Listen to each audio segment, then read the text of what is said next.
This feature replaces the traditional gear shift with an electronic button or lever to make driving a little easier.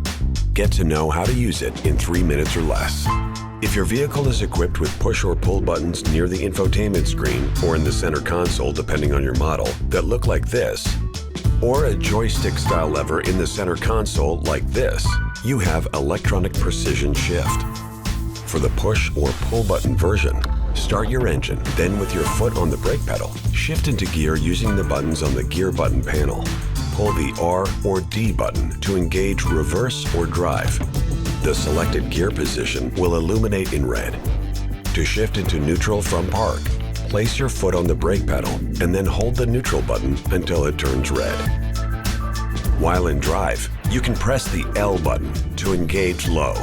If your vehicle is equipped with low, you can use the plus or minus buttons to limit the highest available gear. And the highest available gear will display on the driver information center. To exit low and return to drive, pull the drive button. With your foot firmly on the brake and the vehicle stopped, press the P button to shift the vehicle into park. If you have the shift lever version of electronic precision shift, it's located on the center console.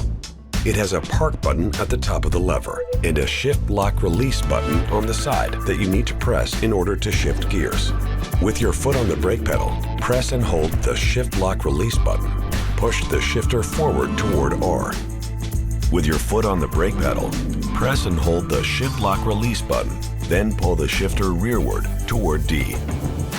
To shift into park, press the brake pedal until you come to a complete stop. Then press the P button. Going downhill or towing a trailer, you can shift into L, low, to limit the top gear and vehicle speed. While in drive at a low speed, pull the shifter rearward to L. Pull the shifter rearward again to return to D to re-engage the normal shift pattern.